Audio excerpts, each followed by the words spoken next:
Constructing your life is about much more than just building a bank account.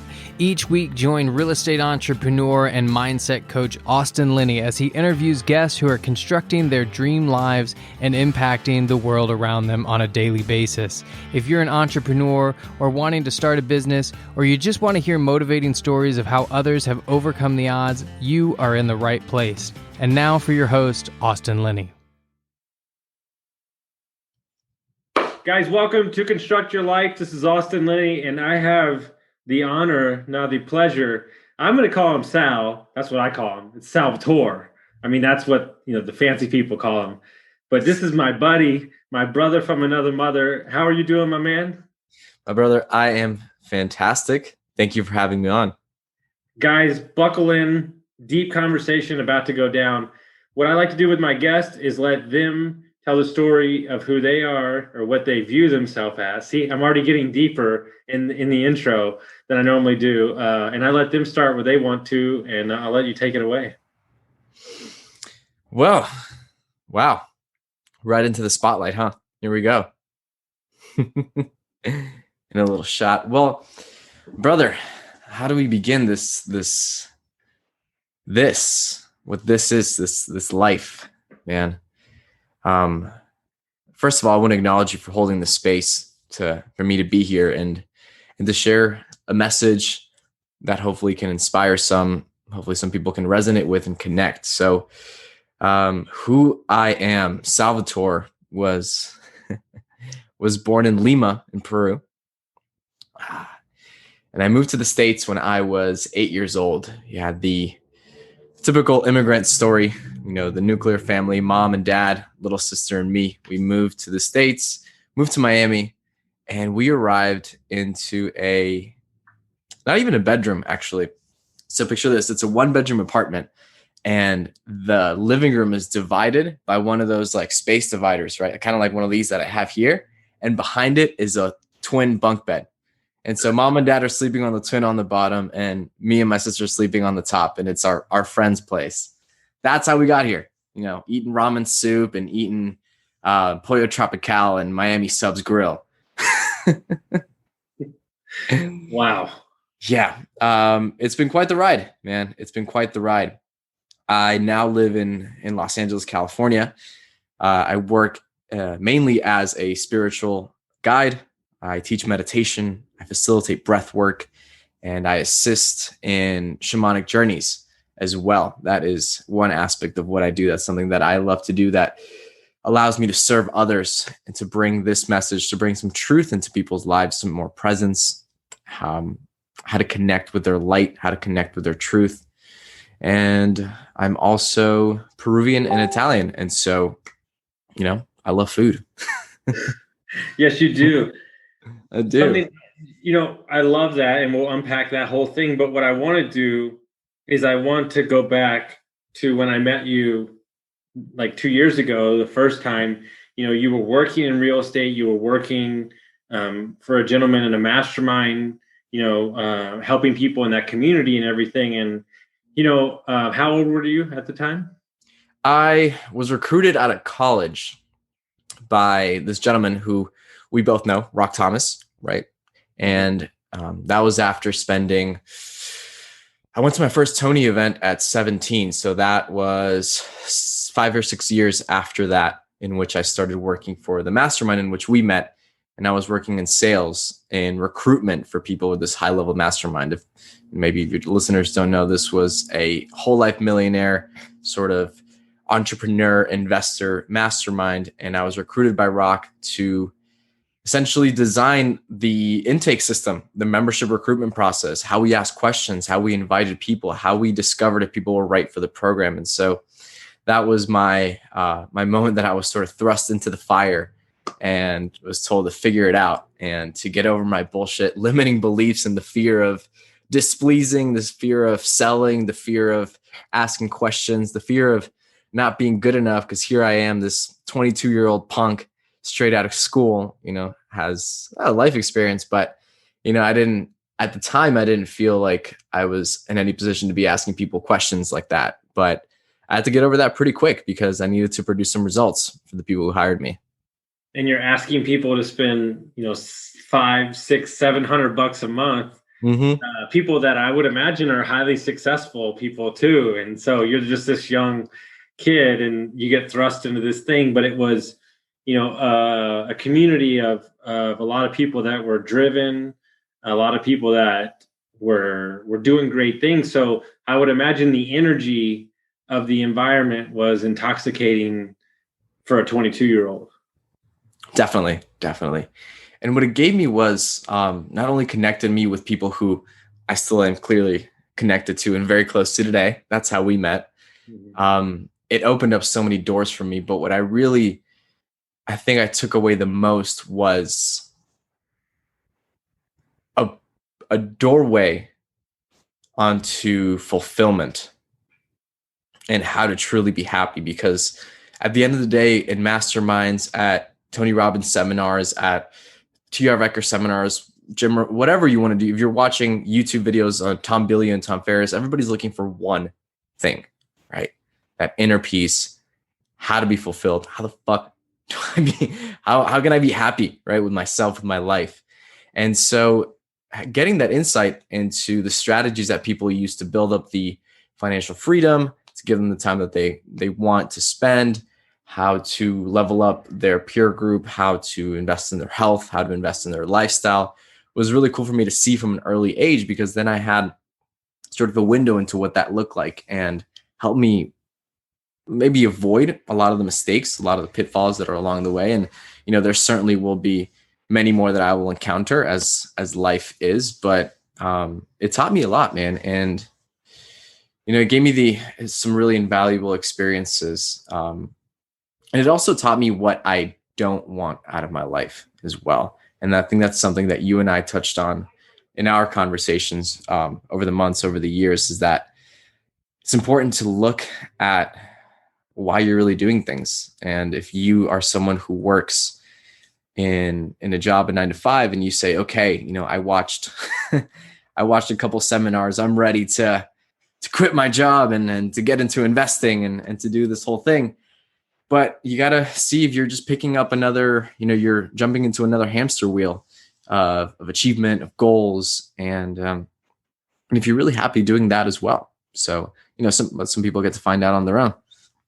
And then you had the luxury of meeting me when I was clinging on to personal development and masterminds, and like a rocket ship, we had a conversation where you were doing the things that you wanted to do, but from high school to college to the mastermind, you were kind of like always working. And I remember that. I don't remember everything about that conversation, but I think that you bought a one-way ticket to Europe after we spoke for an hour and a half. Is that how? How it happened was we connected, and you're someone that just asks, you know, the deep questions right up front. Like, are you happy? You know, are you doing what you want to be doing? And I said, you know, it's cool that I'm helping people and we're in personal development, but I'm not really happy. Like you said, I never got a break. I was always working. I was always looking to achieve something, and I never had the time to reflect on why I wanted to be here, why I wanted to create, and what I wanted to create, what the hell I was passionate about, not just following someone else's lead. So we were on the phone. You said, what do you want to do right now? If you could do anything in the world. I said, travel to Europe. That's my dream. You said, do it. I dare you. Went on Google Flights. I saw a one-way ticket, Miami, Madrid for $300. And I called one of my best buddies, also named Austin. And I said, hey, buddy, you want to go to Spain for a month? He said, yeah. Okay, I'm booking your ticket. Yes. And then you started laying the groundwork for going to Europe, and you wound up going for 3 months. Man, so I booked the ticket. We had that conversation in what I think was January or December. And I booked the ticket for May. And so those 5 months were spent sort of tying up loose ends. I left the job I had at the time. I'd made some money, so I was able to set that aside and pay for the trip in advance. And I took off. I actually went for 4 months. Okay. I went for 4 months, 6 countries, you know, met endless people and parties and experiences. I went skydiving in Prague. I, ate my weight in pasta in Italy.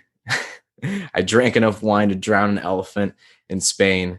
It was amazing. I even got to go to a Tony Robbins event in Amsterdam. And that was really transformative too, because it gave me sort of a clearer vision on the kinds of businesses that I want to create, because that was business mastery too. And of course, I also did the magic truffles at the the park in Amsterdam, which that experience gave me the clarity I needed to say that I wanted to move to the West Coast, to Los Angeles. So from that point is when I resolved, when I get back from Europe to the States, I'm packing the rest of my shit, because half my life was already in a suitcase, and I'm going cross country. I'm not waiting. I'm not trying to set roots down again, because so what ended up happening is I got back from Europe and everybody's like, wait, you want to move to LA? That's crazy. Why don't you go get a job in Miami or Fort Lauderdale, go get an apartment, save up? I'm like, no, man, got to keep going. Got to burn the boats.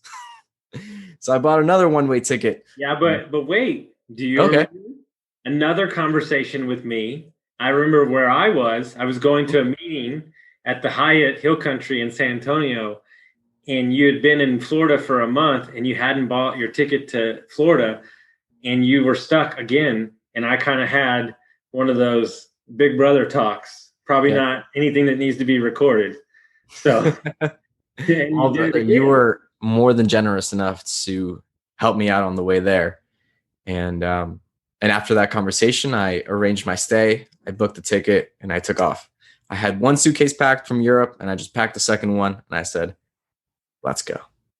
No, you just reminded me. I totally forgot I did that. See how I just whip out my credit card like that and I don't even realize what I do? Because in the moment, I just want to help. So, but for your listeners, Austin is the kind of guy who you're eating at the restaurant with, and he goes to the bathroom and he's come back and the bill's already taken care of. That's how good of a guy he is.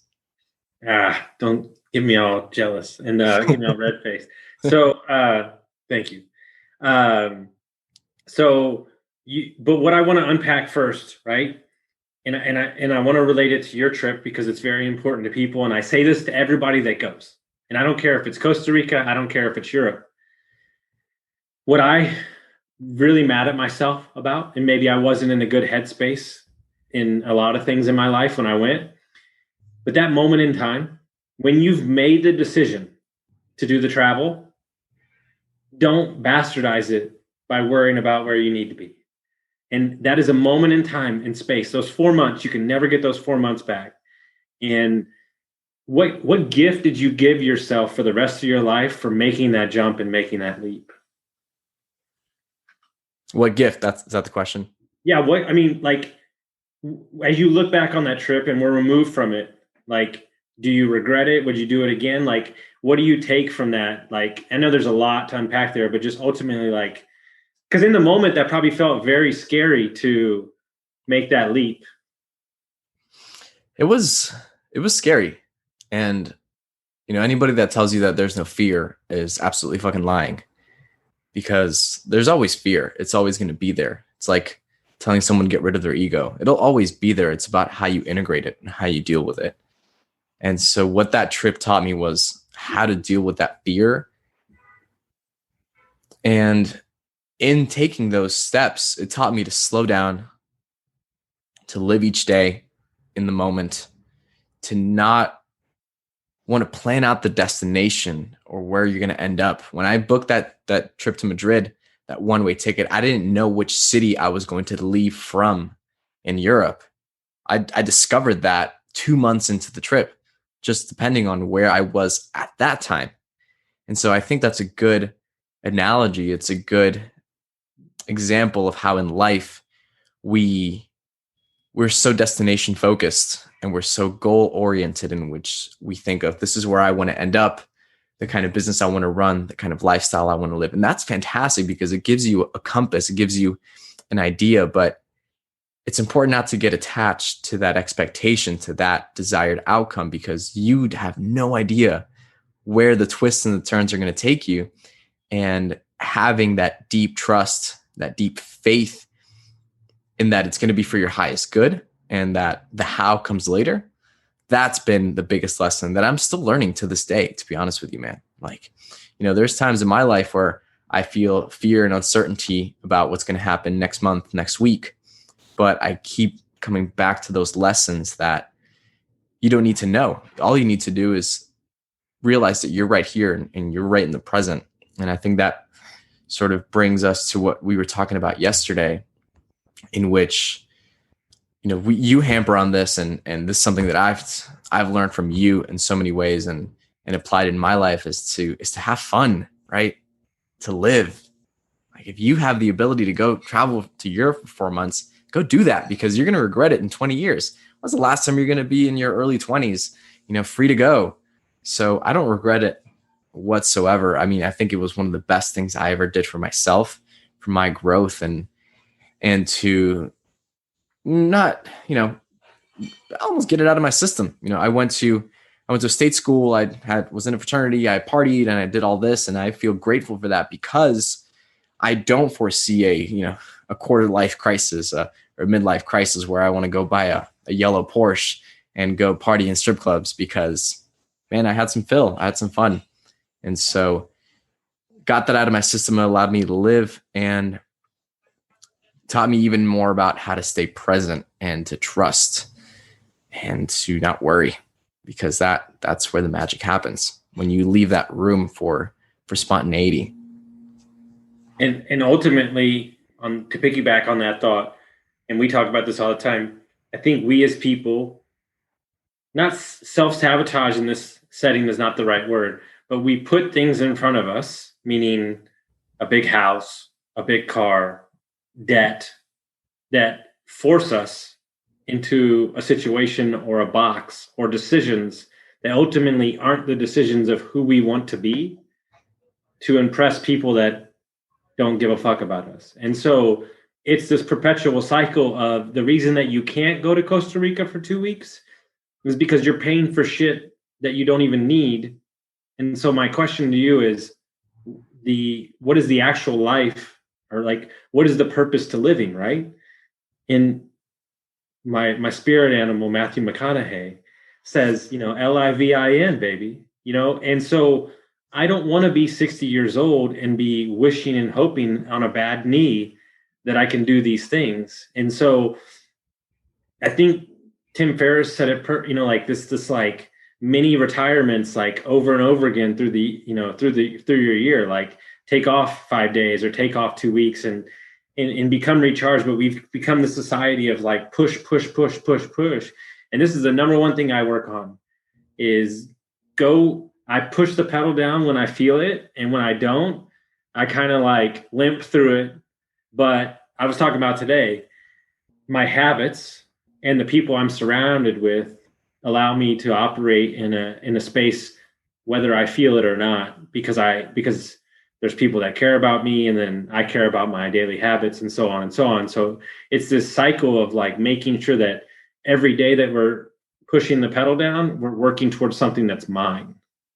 Absolutely. And somebody else's.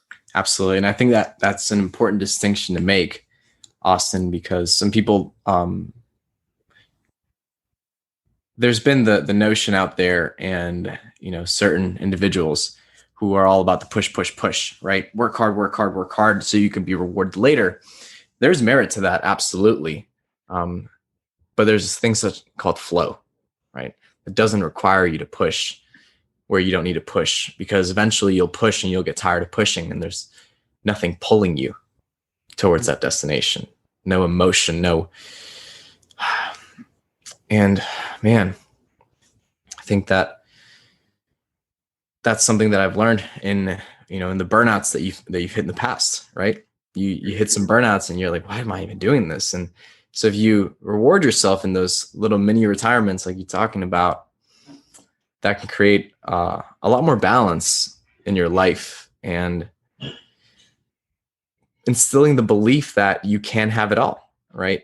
Instead of punishing yourself and pushing and instilling this discipline, right? Discipline is a word that's thrown around a lot, and especially around habits and forming them and sticking to a morning routine, sticking to your work schedule, to the commitments that you've made. Discipline's fantastic, but I think in my experience and in a lot of people's experience, discipline has led to a lot of self-chastising, beating yourself for maybe not waking up at 5 a.m. the next morning because you wanted to sleep 2-3 hours longer, not thinking that's okay, right? And so I like to make the distinction between discipline and devotion. Devotion is so much more powerful because if you're devoted, if you're so committed to living an authentic lifestyle and a lifestyle that's aligned, that's in balance, that's in flow, then you leave room for those days where, maybe you wake up a little bit later, but then you make up for it the next day, or,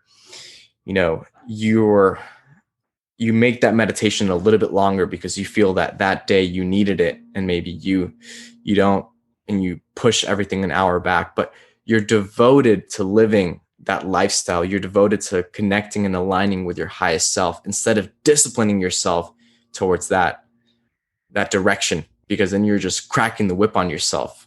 And man, that doesn't feel good, right? But if you're devoted to living a life of purpose, a life of presence, of awareness, of impact, then man, I see you jumping in there. You got some brewing in there. No, I mean, I'm in class right now because it's Omar, our brother from another mother, I joke about this all the time. He does the greatest impression that we of society have taken words, right? And I was just talking about this today on a Clubhouse thing. We have taken words and we've put them in our to-do list and we've bastardized the shit out of them. And those words are value and fucking gratitude. And well, I said my gratitudes and like, why is my life still dog shit? It's because you don't mean them. You're just ticking them off of the box. And your explanation of devotion, like perfect example from a separate point of view. My intention with my life is I want to live a healthy lifestyle. So that doesn't have a bench weight on it. I'm not in PE class. It doesn't have a time I need to run. But overall, my thing is I like to work out every day. It doesn't matter what that looks like, but that works for me. And I think I lose this weight, right? And people DM me like, dude, what's the program you did? And I'm like, bro, it's not a program. You're the program. Like you have to be the change. Like it doesn't matter what fucking shoes you're wearing. It doesn't matter what your gym outfit looks like. It doesn't even matter if you have a fucking gym. I promise you, if you walk 20 minutes a day and listen to a meditation for 30 days straight, your life will be better. I promise you. And you'll be healthier and happier. But we're too worried about the results of said thing. This is gonna, I pay for this and it gets me here. And it's like, you have to get there first in your mind, and your subconscious has to believe, right? The belief of said thing has to hit before the actual act of it. Absolutely. And that's the key to manifestation that I talk about in the work that we've done with visualization and gratitude and feeling the wish fulfilled, right? The subconscious is what drives your behavior. And if you're telling the subconscious that you're going to punish it for not doing what your conscious mind wants it to do, then it's going to rebel against you, because everybody's got that little rebel that doesn't want to do what the parent says you should do inside them. You know what my friend said this morning from England? I love European people. She goes, I met the inner person of me when I first started working out. And she's like, that motherfucker is a bitch. She's like, and I was like, but that's the truth. Dude, I'll be honest with you, full disclosure. Like I'm on my second round of 75 hard. I've been very sore this week. And there's a part of my inner little whiny guy that's coming out a little bit. And this morning I had to listen to Ray Lewis. Do you know who Ray Lewis is? Oh yeah. And he told a story about his mom, and I was like, you're good, let's go. And like, there are tricks. Everybody's different, right? And in those moments, I know that, and me and my buddy said this all the time, there's test days. There's test days. But the people that are happier and better for it show up even when they don't want to, and they get through those test days and know it's not perfect, but they're committed to the devotion, there you go, of what they're bringing to the table and what matters, right? Ultimately. Absolutely. Absolutely. I know that, in those days that there is no rush to get there, right? So it's okay to have those days.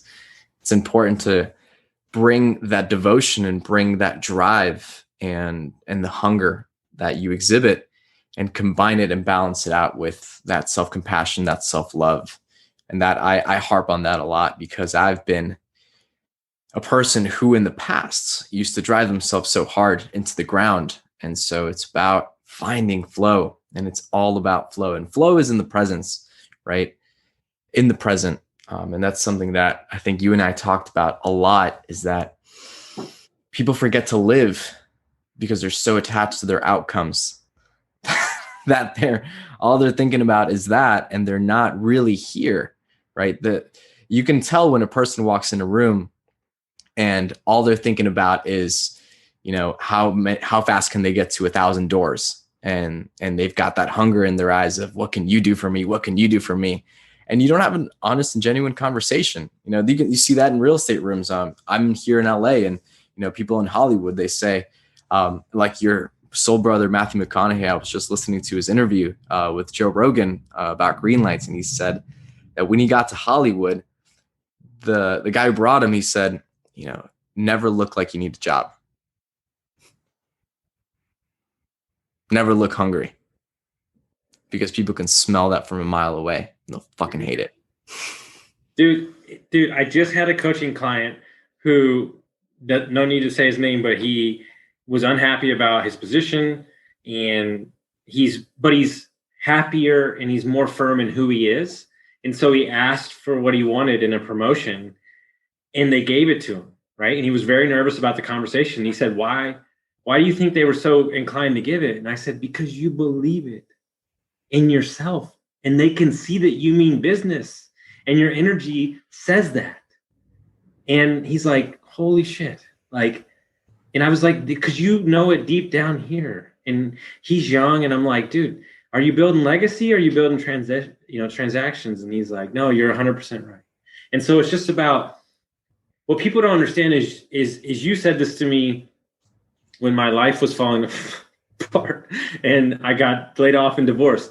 You said sometimes we have to what did you say? Contract. Sometimes we have to contract to expand. And I had to, a lot of people walk around like iPhones. There's a lot of apps open. There's a lot of mind loops. There's a lot of things that are left unsaid.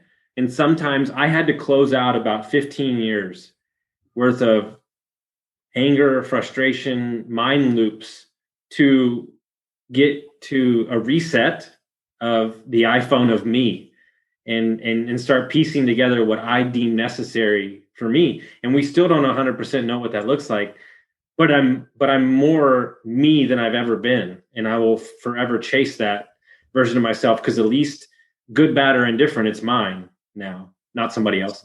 Absolutely. And just like closing all the apps on your phone when it's running slow, you do that with your life. It's a process of elimination.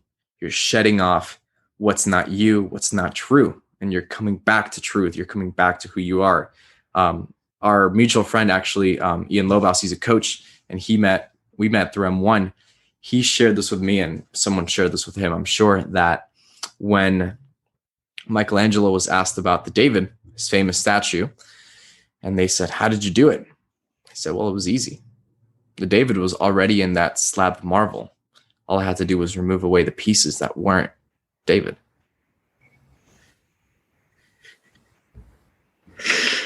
Oh, Jesus. That's so good. I'm interviewing Ian in like 2 weeks. That is so good. No, that is, guys, just let that sit with you for a minute. Somebody asked me yesterday, dude, coaching clients are crushing it. They're so happy. These testimonials are ridiculous. Like, what are you doing, man? You're a freaking amazing coach. Like, nope. Nothing special here, guys. Well, what are you doing? All I'm doing is removing the energy blocks and the limiting beliefs so they can tap into the greatness that's already inside them. Absolutely. Reminding people of the truth. We all know, right? Everybody knows they should meditate. Everybody knows they should follow their dreams. Everybody knows they should be inspired. But Who's reminding you? And are you reminding yourself of the truth that you were light, and to get really metaphysical here, right? That you're not a body, you're not your mind, you're not your experiences. You are a soul. You are an expression of the divine. You're an expression of light. Once you realize that, and you realize that that light is infinite, then your life becomes infinite. And it doesn't matter if you die tomorrow, because guess what? You're coming back for another round, like you've done 1,000 times before. Yeah. I love it. And what I want to talk about is what you texted me last night. What is your definition of purpose versus passion? Oh, man. I just want to say that this lesson really hit home for me pretty much this week. Like, I've been harping on this for months now, but I watched with my girlfriend. We sat down the other night to watch we went on Disney Plus, and there's a new movie out called Soul. Yep. On Disney Plus. Holy shit. That changed my life. I mean, that drove it home so well. And for those of you who haven't seen it, go get a Disney Plus account. Go put on Soul. Mine, guys. Yeah. It'll blow your mind, because through those cartoons and that movie, the message was so simple. The purpose of life, and everybody's so caught up in what's my purpose? What's my purpose on this earth? What am I here to do? Blah, blah, blah, blah, blah. The purpose is one, and it's the same for everybody. The purpose of life is to live it. The more living you do, the more present you become. Because when you're living, you're right here in this moment. The more present you can become, the more truth you invite into your life. Because if you're present, then guess what? All those worries about, your next paycheck, your worries about Sally this and Sally that, or all the bullshit that you're thinking about, all those open apps on that iPhone of your mind, you realize that none of that is real, right? All of that is mental projection, thought loop bullshit. When you live right here, you're in your body, and you say, okay, what's the next step? How can I keep putting one foot in front of the other, continue to be more loving, more grateful, and just live, baby. Just have fun. Just be right here. And that's the purpose. And that's different from passion. We can get into that after, because passion's what people think their purpose is. 100%. And we're going to get there, but I want to relate it to something I heard from just to kind of maybe make it easier to digest. This guy named Chad Wright, he's an ultra marathon runner, ex-Navy SEAL. He's on Andy Friselli's podcast. Good old boy. They asked him all the time, like, how the hell did you get through buds? How did you get through 250-mile races? And he goes, what are you talking about? He goes, it's just one foot in front of the other. He goes, it's just 1 mile loop, 256 times.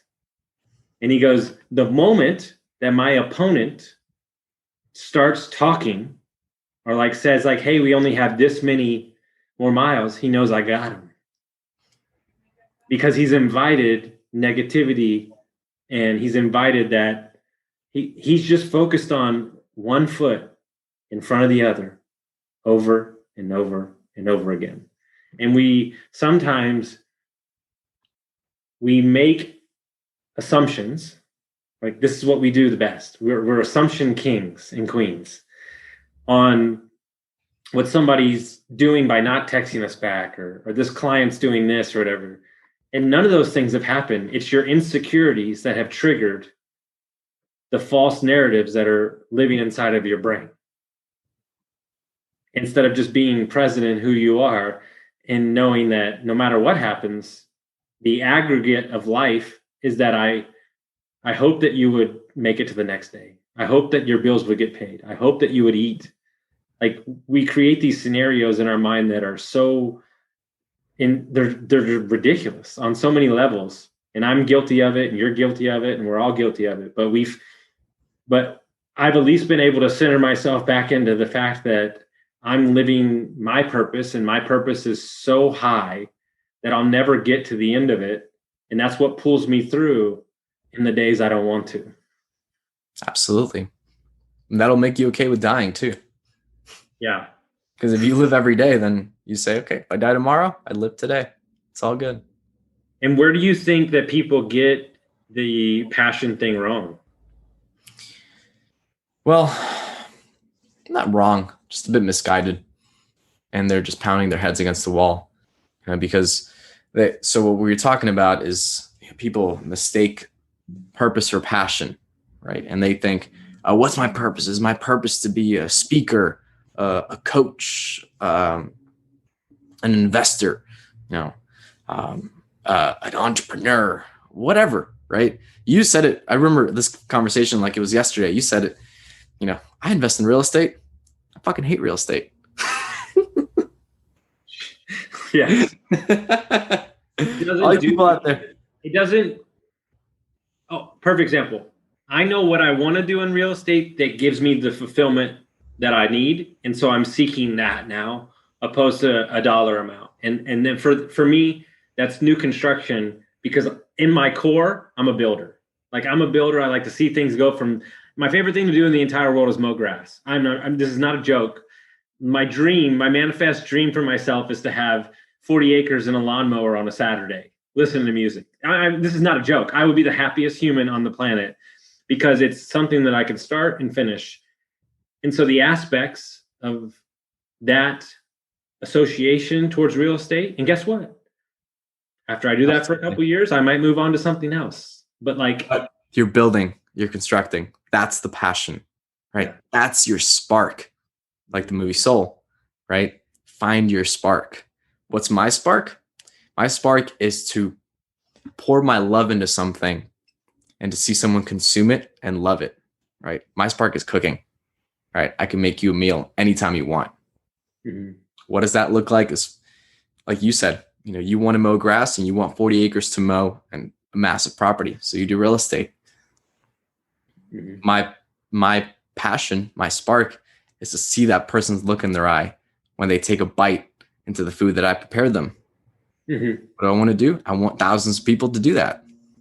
Yeah. I want to create more restaurants. I have the same feeling when I'm serving a drink or wine, because I've consumed, and even though I don't consume it anymore, I've consumed the story and the romantic nature behind said whiskey or said wine, or a Basque wine, and understand that this was an old culture that used to harpoon whales from a rowboat, and they were like, man, we've had a long day, we want to make wine. And so I understand the whole genesis of the wine, and I've met the winemaker.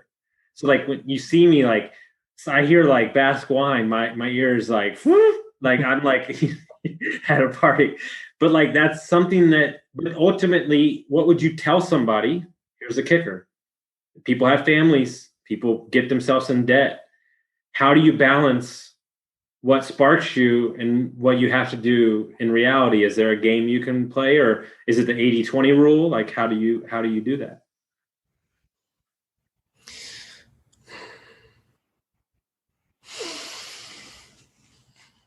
For the people who have those responsibilities, I would say connect to a spark, right? And follow that. Like we talked about yesterday, the passion can pay the bills because it'll drive you to create something, construct something that will not only motivate you, but pull you towards what you really want to do. And maybe that spark is to see the light in your kids' eyes when you have a bunch of presents for them on Christmas, or when they get that new house, or you want to set them up for their own success in the future. That can be your spark. That can be your passion. And to know that it's never too late to pursue that. Because passion is one of the things that makes life worth living. And if you are just simply making money to exist, and that's where you get the stereotype analogy of the Wall Street hedge fund guy who's making billions of dollars but wants to put a bullet in his head because he's not happy.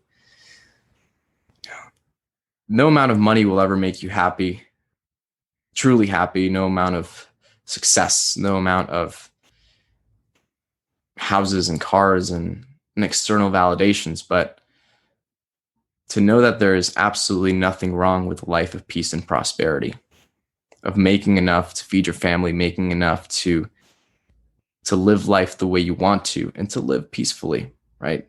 Like, I can't remember who said this, but someone was talking about problems, right? People got problems who are in debt, but people who are millionaires just got $1 million problems. And just bigger problems and more of them. 100%. More money, more problems. No money, more problems. And here's the kicker. And this is what they don't tell you. And I'm going to take it 9 layers deeper.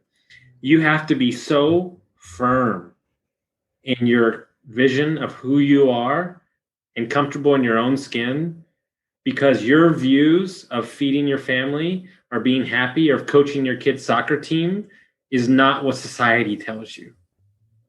And so what people freak out, right? I probably turned down 2 or 3 properties to manage in Airbnb a week. I just turned one down yesterday. But it doesn't align with who I am. That type of property doesn't align with who I am. And let me tell you something. It's very hard when you like more money that allows you to travel. But Gary Vee said it perfectly. It's not so much about how much money you make, it's how you make your money. And so I have a clear vision on how the money that I make comes in, and I don't listen to some dickhead on Facebook or Clubhouse that tells me if you do this email thing, you can make 7 figures. Well, great. I'm going to feel like soulless inside, and it's not going to do anything for me. And that's a hard thing to do when you have buddies who talk about $70,000 wholesales and $350,000 wholesales, but that's good for them.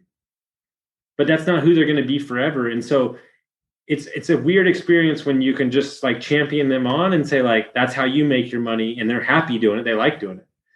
So it's something that people don't talk about enough, like being comfortable in your own skin.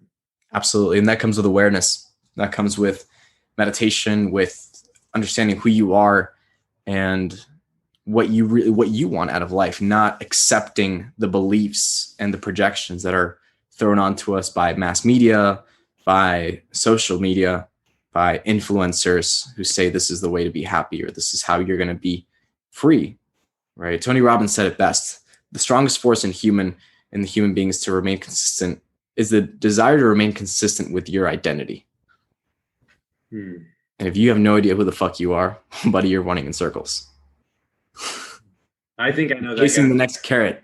I think I know that guy. I met him for many years. But something I want to talk about before I get you out of here, because it's very important to me, and it's something I'm working on. Stick with me. Like, I know it's important, and I swear to God, I'm gonna put more attention to it. It's not a joke. I know you work with entrepreneurs that are like not maybe 100% happy, but talk about breath work and meditation and the things that people don't understand about the aspects of said things. Absolutely. Like you said, I work with entrepreneurs. I work with people who, because it's a lot for me to take the average Joe and talk to them about limiting beliefs and unpack all that training and all the seminars. So I like to work with people who have that background in personal development, who are seeking something more. Maybe you've spent years in that, but then are still not happy. And because that's what happened to me. I spent 7 years, going through 13 different Tony Robbins trainings and seminars, mastermind classes, mastermind calls, books, train everything you could possibly think of. And I still wasn't happy. Then I found meditation. Then I found breath work. And what's so important about meditation and breath work is it opened up a space for me to become more aware of the patterns that I was running, the beliefs that shaped my behavior, that shaped the fears that kept coming up, the passions, the goals, everything that was coming out of my head. It helped me undo. As the Greeks say, know thyself is the path. And so meditation allowed me the awareness to do that. And breath work is the bridge between the mind and the body. And so when we get into personal growth and we start getting in our heads about, oh, this, what my mom did to me when I was 5 caused this trauma, and this is why I'm this way. And, maybe because Gary Vee said to start an online business, maybe I should be doing that. Or maybe I should be doing what Grant Cardone said, or maybe what Tony Robbins said, or Dean Graziosi. And then you start running loops and loops and loops. There's no answers in there, right? Because it's just all made up. It's all fairy dust, fugazi, right? And the breath work, the meditation, allows your awareness to get outside of the mind, outside of these conceptual thoughts, of these loops, and come into the body. Slow your heart rate down. Drop yourself into the present moment, into truth. And at that point, you become a bridge. You become a bridge between the metaphysical, spiritual, all this stuff that we talk about that some people go too far into the bridge to action, the bridge to tangible action, tangible results, and the 3D life, 4D, 5D life that we want to live. Mm-hmm. So it's been so important for me to work with people that understand what it's like to construct your own life, but also understand the metaphysical aspects and the energetics of it. Mm-hmm. And so this world of meditation and breath work, the way I've dove in, it allows me to be a bridge between both of them. Mm-hmm. How can you take this visualization, this meditation, these gratitude exercises, and allow that to be an engine, to be a compass for the action that you're going to take in the 3D world? Because guess what? You can take as many mushrooms and as many ayahuasca trips and as many everything, all that, and sit in meditation in the Himalayas for 30 years. But, it's not going to spawn a business. It's not going to spawn a house, a life that may be worth living on itself. So how you take that and combine it to aligned action and achieve that balance, right? Because guess what? You can be up in the clouds, but your body's down here and you still got to play this game, this 3D game. Amen. Dude, that's my thing. I'm all about the metaphysical aspects of life, but unfortunately my body is right here and there's a game to play, just like you said. But it's interesting. You said something to me when I was in LA. I've said it to a million people. And now that it's cautious to me, I've noticed it, right? And it's the way that you said that Tony Robbins speaks. And he's up and his diaphragm's up. And what I've noticed is people that don't love themselves or are having trouble with self-confidence, their chin's down. And so when I'm speaking to them, I've realized that my energy and my mannerisms can control, they almost mimic me. So nobody's allowed to have their head down because I bring the fire, I bring the energy, right? And what I realize as a coach is they're almost paying me for my energy. Like that. And so what they're doing, right, is Lucas Piper said it to me great. Said it to me amazing. And I've held on to it forever. He said, I open the door for you to masterminds and higher level people, and you kick the motherfucker off its hinges. He says, I just gave you a peek into the world and you went in full force. It's the same thing I do with people. I give them another perspective or another outlook with my energy, because with energy, we have the possibility to change. But with the possibility to change, that's all we need. That's it. And so you have to bring this energy, right? And so millionaires and people that do deals operate on a different fucking frequency. And if you're all over the place and you're not comfortable in who you are, they can sniff that shit out like it's ridiculous. Like, oh yeah, I can sniff it out in not only your body language, but in the words you use, in the patterns, and how many times you say the word like, where your eyes are going, what your hands are doing. It's all connected. And meditation and breath work and getting to know yourself allows you to get your energy right. It all starts with energy. It's the only unlimited resource that we have on this planet is energy, because the body's going to die, but that energy can transform everything. Mm-hmm. So if somebody's new to breath work and meditation, what do you think's the easiest foray into that and that avenue? Seek guidance. It's I talk to a lot of people. I work with clients who come to me and said, I've tried meditation. I don't know what I'm doing. I don't know what to do with my hands. I sit there. I feel stupid. I feel like I can't sit still. And it's like saying, oh, like, did you ride a bike?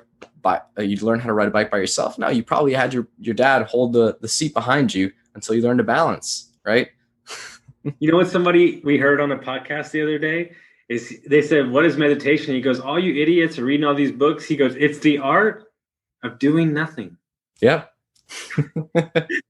He goes, sit there until your mind doesn't have anything left to think about. Yep. There's a great documentary on Netflix about meditation that just came out, produced by Headspace, which is fantastic. And it explains meditation as being on the side of the road, watching cars go by. And the cars are thoughts.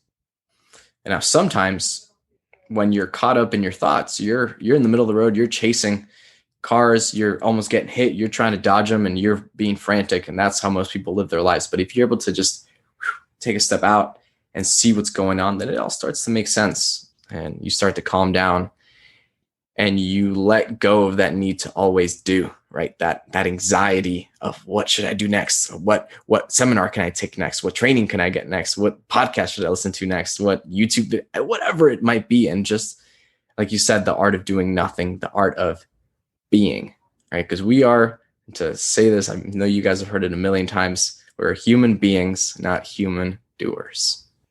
Boom. Oh, love it. And if people want to find out more about you, how do they get a hold of you, so on and so on? Well, I spend a lot of my time on Instagram at salva.live, SALVA.live. I put out videos on some of my thoughts about this life on there. And I host free weekly guided meditation and breath work. And so I invite anyone and everyone to come to learn how to sit with themselves, how to do nothing, and to learn the difference. We won't get into this time, between passive meditation and active meditation. So passive, learning how to do nothing; active, using meditation to visualize and manifest and create your reality, construct your life. Boom. I'm not even gonna say anything else. Guys, I didn't feed him that line. He knows how to put it in there. So guys, if you like this episode, make sure you send it out to your friends, and we really appreciate you. Thank you, Austin, brother. I love you.